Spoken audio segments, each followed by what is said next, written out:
Assalamualaikum warahmatullahi wabarakatuh. Shalom, Om Swastiastu, Namo Buddhaya, salam kebajikan bagi kita semua. Kami dari kelompok 2 mata kuliah Manajemen Inovasi akan mempresentasikan hasil diskusi kami mengenai materi, sumber, dan pemetaan inovasi. Namun sebelum masuk ke materi, saya akan memperkenalkan anggota dari kelompok 2. Yang pertama ada saya sendiri, Daniel Bintang Tambunan. Lalu ada Rahel Emanuela Arawali Panjaitan, lalu ada Rio Tabri Al Arif, lalu ada Siti Aminah Nasution, dan yang terakhir ada Zevania Stefani Sinuraya. Baik, sebagai pengantar tentang materi, sumber, dan pemetaan inovasi.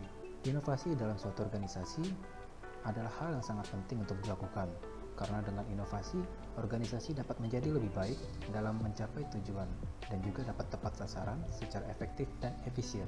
Dengan adanya inovasi ini, organisasi diharapkan dapat menanggapi kompleksitas lingkungan dan dinamisasi perubahan lingkungan, terutama dalam hal persaingan yang ketat pada zaman ini dan menciptakan sumber-sumber bagi keunggulan bersaing. Inovasi atau yang lebih kita kenal dengan pembaruan yang menghasilkan suatu ide-ide, gagasan-gagasan yang baru dalam aspek kehidupan manusia seperti halnya ekonomi, sosial, budaya, politik, pendidikan, dan lain-lain. Gagasan-gagasan tersebut akan senantiasa terjadi, akan selalu terjadi dalam kehidupan kita dan tidak akan pernah berhenti seiring berkembangnya zaman. Baik, berikut adalah submateri dari materi, sumber, dan pemetaan inovasi. Submateri yang pertama ada sumber-sumber inovasi, lalu yang kedua tahapan proses inovasi, dan yang ketiga adalah pemetaan inovasi, dan yang terakhir contoh kasus sumber inovasi. Baik, di sini saya akan menjelaskan tentang sumber inovasi. Menurut Peter Drucker, ada 7 klasifikasi peluang yang dapat menjadi sumber inovasi. Yang pertama, the unexpected.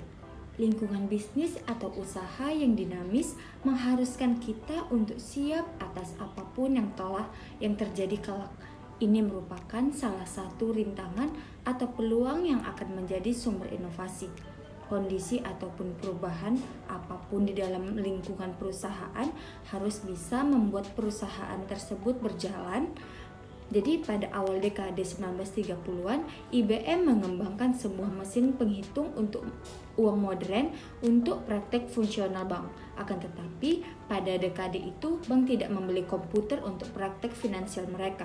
Pada saat yang sama, Perpustakaan Umum New York menyatakan bahwa mereka membutuhkan mesin itu, tidak seperti sekarang. Pada masa itu, perpustakaan memiliki dana yang besar untuk pengembangan. Jadi, akan tetapi, menurut Drucker, hanya beberapa orang yang sadar bahwa kegagalan industri itu sebenarnya juga merupakan kunci keberhasilannya. Edsel adalah tipe mobil yang diciptakan oleh Ford untuk menyaingi dominasi General Motors pada masa itu. Akan tetapi, secara tiba-tiba Ford menyadari terjadinya perubahan paradigma di masyarakat Amerika. Masyarakat Amerika tidak lagi hanya berfokus pada harga mobil, tapi pada gaya hidupnya atau lifestyle yang ditawarkan mobil tersebut. Yang kedua ada incongruities. Salah satu tempat terbaik atau sumber untuk mencari ketidaksesuaian ada di dalam pelanggan atau konsumen kita sendiri. Hal apa yang dibutuhkan oleh pelanggan dan belum bisa diberikan oleh perusahaan dapat menjadi sebuah inovasi bagi perusahaan. Operasi katarak adalah salah satu operasi yang paling sering dilakukan di dunia. Para ahli biasanya lebih memilih menggunakan metode konvensional. Namun dalam perkembangan, banyak ahli yang lebih mudah menemukan metode yang berbeda, namun dengan hasil yang sama. Metode baru ini dianggap incongruent, tidak sesuai dan tidak pantas. Alcon memilih untuk bersikap progresif. Mereka juga memperhatikan metode baru ini dan bersedia menyediakan peralatan medis yang diperlukan. Realitas yang incongruent bisa menjadi sumber kreativitas yang besar. Paling jelas adalah inkongruensi antara harapan atau expectations dan hasil result di dalam praktek bisnis itu sendiri. Yang ketiga ada process needs. Kebutuhan adalah awal mula dari penemuan.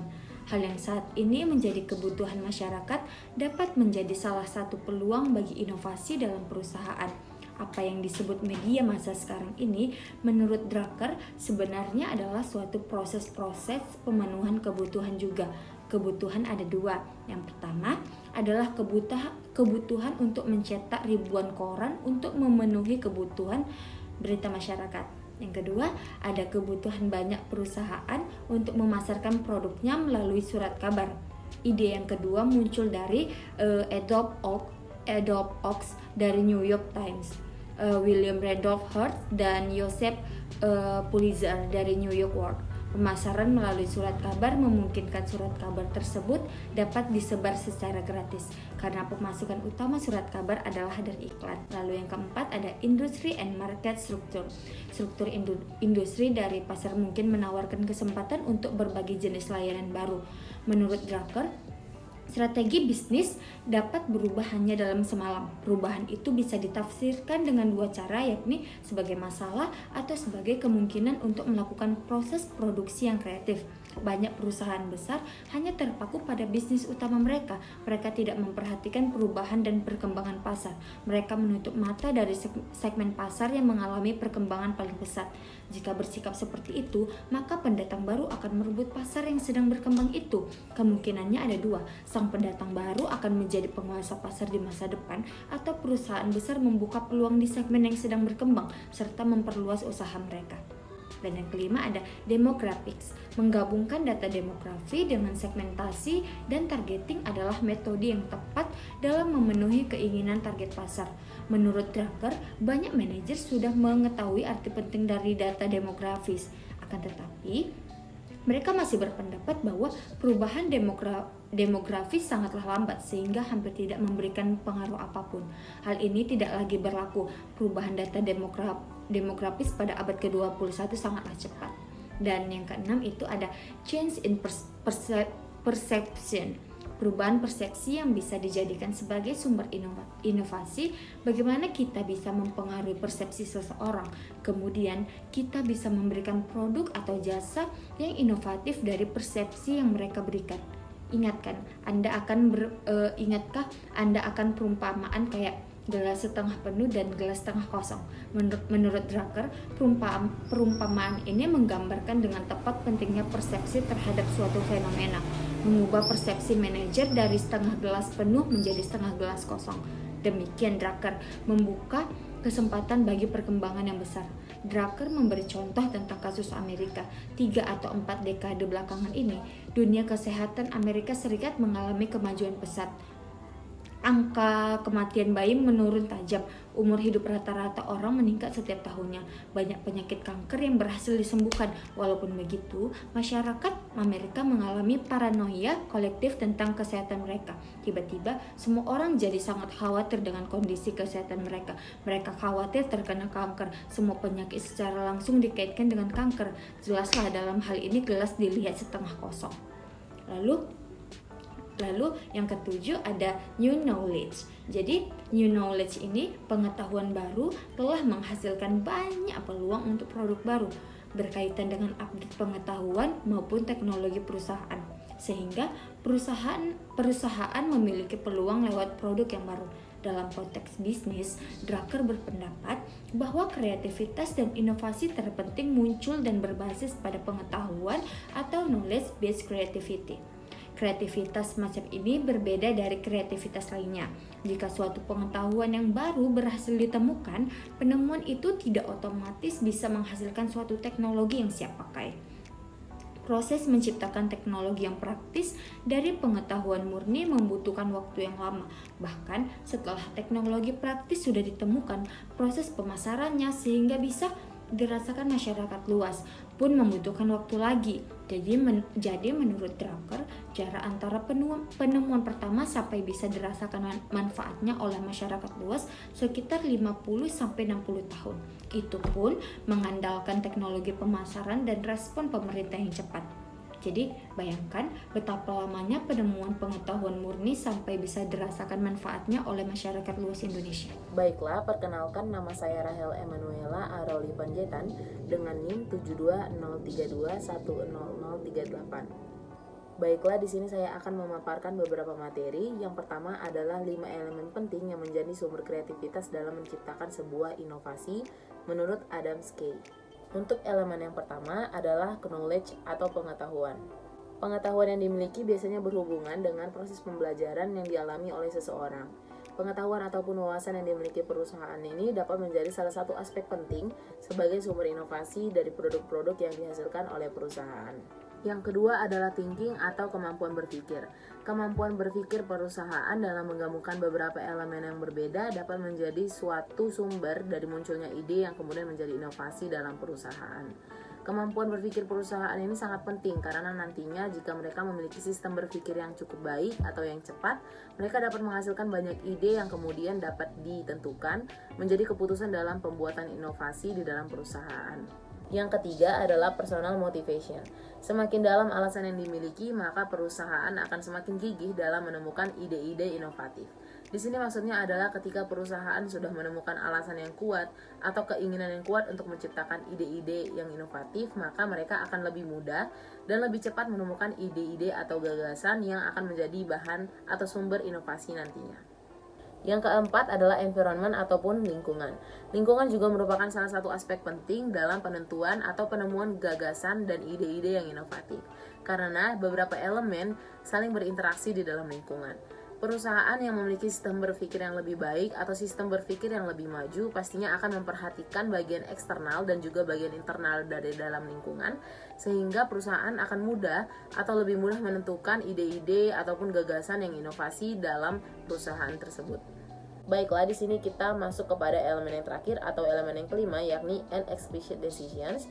Di sini maksudnya adalah perusahaan tidak hanya harus menemukan gagasan atau ide inovatif, tapi perusahaan juga harus melakukan keputusan dalam pemilihan ide mana yang akan dilakukan terlebih dahulu atau ide mana yang tidak akan dilakukan, sehingga nantinya inovasi di dalam perusahaan akan terwujud. Baiklah, kita masuk kepada materi selanjutnya, yakni sumber inovasi yang dapat digunakan dalam organisasi menurut Cross S. Yang pertama adalah look for the next big thing. Dalam bahasa Indonesianya dapat kita terjemahkan sebagai melihat hal besar ke depannya atau di masa yang akan datang. Nah, di sini maksudnya adalah perusahaan harus bisa melihat, mengikuti atau mencari hal-hal apa sih yang akan berpotensi besar di masa yang akan datang. Di sini perusahaan wajib memiliki pemikiran yang lebih luas, pemikiran yang lebih baik, dan juga pengetahuan dalam mencari hal-hal apa saja yang menjadi tren atau hal apa yang berpotensi besar yang banyak dibutuhkan oleh masyarakat di masa yang akan datang. Baiklah, yang kedua adalah focus on what want atau the change in the market. Di sini maksudnya adalah perusahaan harus bisa menemukan atau melihat hal-hal apa saja yang tidak akan pernah berubah nilai, kemudian manfaat atau keuntungan apa saja yang diperoleh dari konsumen dari pasar yang dituju oleh perusahaan. Di sini perusahaan harus fokus ke area-area tersebut agar bisa menemukan ide-ide inovasi baru dan kemudian menciptakan inovasi yang baru. Baiklah, poin ketiga adalah focus on frustration and compromises. Di sini maksudnya adalah perusahaan dapat melihat permasalahan apa saja yang dialami atau permasalahan apa saja yang dibuat oleh konsumen itu sendiri. Nantinya perusahaan akan mencari cara untuk mengatasi atau solusi yang dapat mengatasi permasalahan tersebut. Dan kemudian solusi atau cara tersebut dapat menjadi salah satu sumber dari penciptaan inovasi dalam perusahaan. Permasalahan yang ada tidak selamanya tidak dapat diatasi, atau bisa dibilang permasalahan itu pasti dapat diatasi. Baiklah, untuk poin keempat adalah to give halves, not what the halves have. Di sini maksudnya perusahaan harus memperluas jaringan atau memperluas promosi produk dan kemudian mengoptimalkan keuntungan yang ada. Baiklah, kita masuk kepada poin terakhir ataupun poin yang kelima, yakni it's just the style, don't imitate.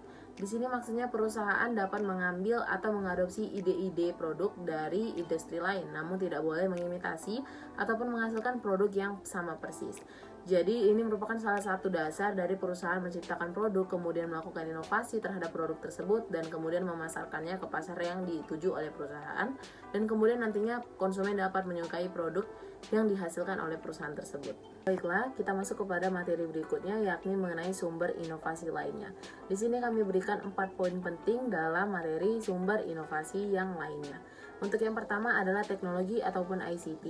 ICT merupakan kepanjangan dari Information and Communication Technology. Di sini maksudnya adalah teknologi yang digunakan oleh perusahaan atau teknologi yang digunakan di dalam perusahaan, dan salah satu hal yang paling penting dari teknologi adalah internet. Yang kedua adalah peran media cetak dalam perusahaan sebagai sumber inovasi juga merupakan salah satu hal yang harus perlu diperhatikan atau juga sebagai salah satu hal yang penting. Yang ketiga adalah penulisan biografi dari tokoh ataupun penemu ide dan gagasan dalam proses pembuatan inovasi dalam perusahaan. Hal ini berperan penting karena pastinya tokoh tersebut memiliki nilai-nilai penting ataupun nilai-nilai yang berpengaruh dalam pembentukan ataupun dalam proses pembuatan inovasi dalam perusahaan tersebut. Untuk yang keempat adalah single moment of truth. Maksudnya di sini adalah setiap momen ataupun setiap peristiwa yang terjadi dalam kehidupan juga pastinya akan berpengaruh ataupun memiliki nilai penting dalam proses pembuatan inovasi di dalam perusahaan tersebut. Di sini saya akan menjelaskan mengenai tahapan proses inovasi. Menurut Saud, tahapan proses dalam implementasi suatu inovasi adalah sebagai berikut. Itu ada 5. Yang pertama itu tahap munculnya pengetahuan atau knowledge. Yang kedua, tahap persuasi. Yang ketiga, tahap keputusan. Yang keempat, tahap pelaksanaan. Dan kelima, tahap konfirmasi. Nah, yang pertama, tahap munculnya pengetahuan atau knowledge. Tahap ini merupakan tahap pertama saat penyebaran informasi mengenai suatu inovasi baru. Suatu inovasi akan disampaikan dan dikomunikasikan dengan tujuan untuk mengetahui dan memahami bagaimana bentuk inovasi tersebut. Yang kedua, tahap persuasi, di mana tahap ini seseorang membentuk sikap untuk dapat menyetujui atau tidak menyetujui suatu inovasi tersebut. Dalam tahapan ini juga, seseorang akan mencari lebih dalam mengenai suatu informasi tersebut. Yang ketiga, itu tahap keputusan. Pada tahap ini, seseorang membuat keputusan terkait sebuah inovasi dan akan terlibat dalamnya yang membawa pilihan mengadopsi inovasi tersebut atau menolaknya. Yang keempat itu tahap pelaksanaan. Pada tahap ini, individu ini memilih untuk mengadopsi atau melaksanakan inovasi tersebut. Jika seseorang tersebut memilih untuk mengadopsi inovasi itu, maka ia akan menerapkan dalam kehidupannya. Yang kelima itu tahap konfirmasi. Tahap konfirmasi ini seseorang akan mengevaluasi dan memutuskan apakah dia akan terus menggunakan inovasi ini atau dia akan mengakhiri inovasi ini. Proses pemetaan inovasi. Pemetaan inovasi merupakan sebuah metode yang dapat digunakan untuk mengidentifikasi posisi dan peran pemangku kepentingan. Nah, dalam pemetaan inovasi ini ada 9. Yang pertama, customer segment. Yang kedua, value proportion. Yang ketiga itu channel. Yang keempat, customer relation. Yang kelima, revenue stream. Yang keenam, key research. Yang ketujuh, key activities. Yang ke-8, key partnership. Dan yang ke-9, cost structure. Kita membahasnya satu persatu. Yang pertama itu customer segment itu adalah menggambarkan beberapa segmen pelanggan yang menjadi fokus pelayanan. Dalam hal ini seperti contohnya itu maskapai penerbangan, penumpang yang meliputi. Nah, yang kedua itu ada value propositions, di mana upaya memecahkan masalah pelanggan dan memuaskan kebutuhan pelanggan melalui nilai inovasi proporsi nilai.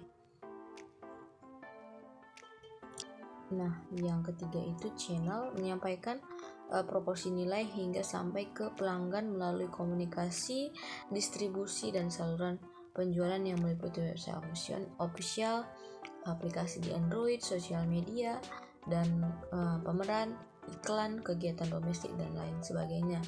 Yang keempat, customer relationship, yaitu hubungan pelanggan dikelola dengan baik melalui beragam aktivitas dan interaksi yang meliputi one-stop information service, call center 24 jam, airlines catering, loyalty card. Yang ke-5, revenue stream. Nah, revenue stream ini harus pendapatan dihasilkan perusahaan dari proporsi nilai yang dengan sukses ditawarkan kepada pelanggan. Pendapatan perusahaan didapatkan dari biaya, pelayanan penumpang, dan sebagainya. Yang keenam itu key resources. Sumber daya utama adalah aset yang diperlukan untuk menawarkan dan memberikan semua elemen yang telah dijelaskan sebelumnya. Nah, selanjutnya ada key activities, di mana adalah kunci. Namanya adalah key, berarti kunci yang dilakukan oleh sumber daya utama. Hal ini mencakup seluruh kegiatan dan aktivitas di suatu tempat. Secara singkat meliputi pelayanan keamanan dan keselamatan. Yang selanjutnya key partnership. Pada elemen ini secara singkat di beberapa pihak atau kunci yang merupakan partner dari yang meliputi regulator dan sebagainya. Nah, yang selanjutnya itu ada yang terakhir itu cost structure. Pada elemen ini dijelaskan dengan singkat elemen-elemen biaya atau modal bisnis, diantaranya biaya pembangunan, integrasi, biaya tenaga kerja, biaya perawatan, biaya iklan, dan sebagainya. Baik, saya Rio Tabril Arif dengan NIM 7203210043 yang akan menjelaskan materi mengenai contoh kasus sumber inovasi. Contoh kasus yang pertama ialah sumber inovasi the unexpected, di mana the unexpected ini merupakan satu buah kejadian yang tak terduga atau hal yang berada di luar kendali dari pelaku usaha gitu kan ya, atau para di perusahaan. Kejadian tak terduga ini bisa menjadi dua kategori, yaitu kejadian tak terduga seperti kebangkrutan atau kolapsnya satu buah perusahaan, atau bisa jadi kejadian tak terduga seperti kesuksesan secara tiba-tiba dari satu buah perusahaan.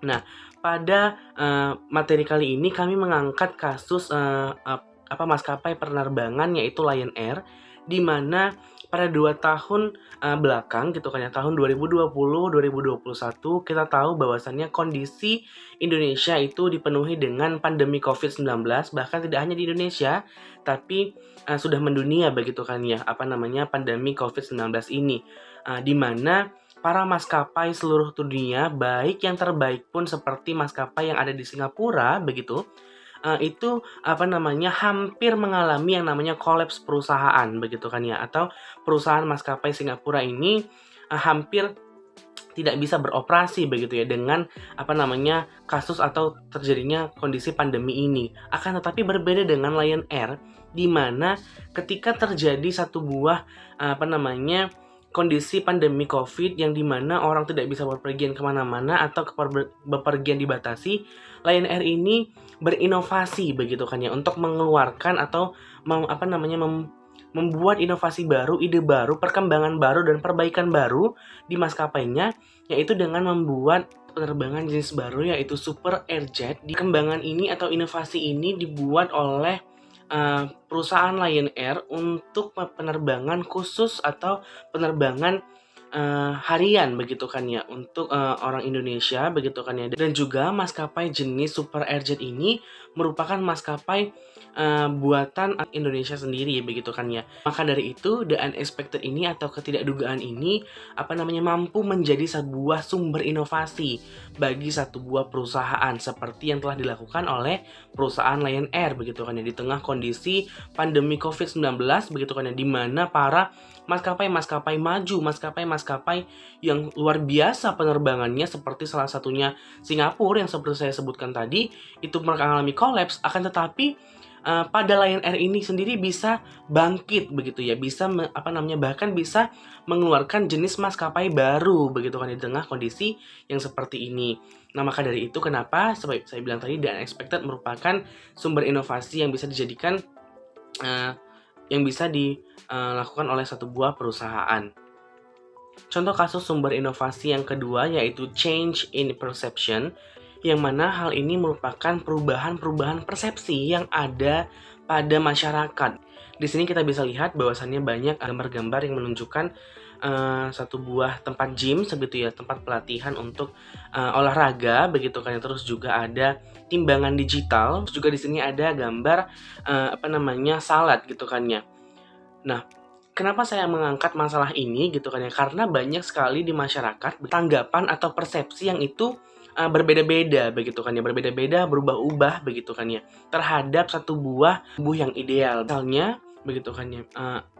Pria A menganggap bahwasannya tubuh yang ideal itu adalah tubuh yang atletis, yang memiliki six packs begitu kan ya, memiliki otot-otot. Lalu ada pria yang menganggap bahwasannya tubuh yang ideal itu adalah tubuh yang kurus begitu kan ya, tidak memiliki otot sama sekali. Lalu ada pendapat pria yang ketiga adalah tubuh yang ideal itu merupakan tubuh yang biasa-biasa saja begitu kan ya, tidak kurus dan tidak gemuk. Maka dari itu muncul satu buah inovasi begitu kan ya, yang berkembang di masyarakat begitu kan ya. Misal tempat gym itu sudah dapat ditemui di mana saja begitu kan ya, dengan alat-alat yang luar biasa banyaknya begitu kan ya, untuk melatih otot seperti itu misalnya. Nah, itu karena ada beberapa persepsi atau pandangan cara berpikir yang berubah-ubah, yang berbeda, yang banyak di masyarakat. Terus juga dimanfaatkan dengan membuat hidangan baru, inovasi terhadap kuliner begitu kan ya. Yang biasa Indonesia hanya mengenal salad itu seperti gado-gado gitu kan ya. Tapi ini dikreasikan, diambil lagi idenya yang baru dari luar Indonesia begitu kan ya, western barat gitu ya, budaya barat. Nah, itu mengaplikasikan jenis salad yang baru dengan ada yang sandwich salad, terus juga ada salad yang ada dressing sauce-nya begitu kan ya. Lalu juga dengan adanya perbedaan pendapat terhadap tubuh yang ideal begitu kan ya, banyak perusahaan-perusahaan itu mengeluarkan timbangan yang itu digital, timbangan baru. Yang biasa kita cuma tahu bahwasanya timbangan itu cuman mengukur berat badan kita, tapi ini dikeluarkan dengan adanya perbedaan baru atau persepsi baru yang tumbuh di masyarakat. Perusahaan itu memanfaatkan peluang ini begitu kan ya, dengan mengeluarkan dan menciptakan timbangan jenis baru yang itu dapat mengukur berat badan, terus juga dapat mengukur berapa sih asupan makanan yang harus kita makan setiap harinya begitu kan ya. Nah, itu luar biasa, dan timbangan ini bisa dikoneksikan dengan smartphone yang kita miliki. Kan itu luar biasa ya peluang dari change in perception ini yang ada di masyarakat bagi perusahaan untuk bisa menjadikan change in perception ini sumber inovasi bagi mereka.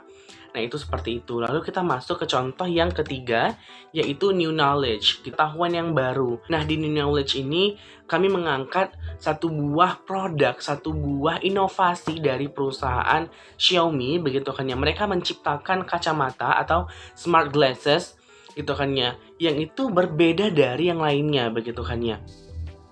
Biasanya kacamata itu cuma ada minus, plus begitu kan ya, terus juga silindris, terus juga ada jenis fotokromik, blue chromik gitu kan ya, anti radiasi dan lain sebagainya. Akan tetapi Xiaomi membuat kacamata itu smart gitu kan ya, pintar begitu ya, bisa jadi maps, terus juga bisa digunakan untuk foto. Jadi perusahaan Xiaomi ini memanfaatkan sumber inovasi new knowledge ini begitu kan ya, yang biasanya kita melakukan aktivitas potret gitu kan ya, memfoto dan lain sebagainya, maps itu di smartphone, tapi mereka mengeluarkan ide baru dengan menggunakan kacamata begitu kan ya. Itu kan satu buah sumber inovasi yang luar biasa. Nah, mungkin itu saja yang dapat saya jelaskan mengenai pembahasan studi kasus terhadap sumber-sumber inovasi. Sekian yang dapat kami sajikan mengenai materi sumber dan pemetaan inovasi. Mohon maaf bila ada salah kata atau kalimat dalam pengucapan kami, karena seperti apa yang dikatakan oleh Imam Syafi'i, barang siapa yang belum merasakan pahitnya belajar walau sebentar, ia akan merasakan hinanya kebodohan sepanjang hidupnya. Kami kelompok 2 mohon undur diri. Sekian dan terima kasih. Wassalamualaikum warahmatullahi wabarakatuh.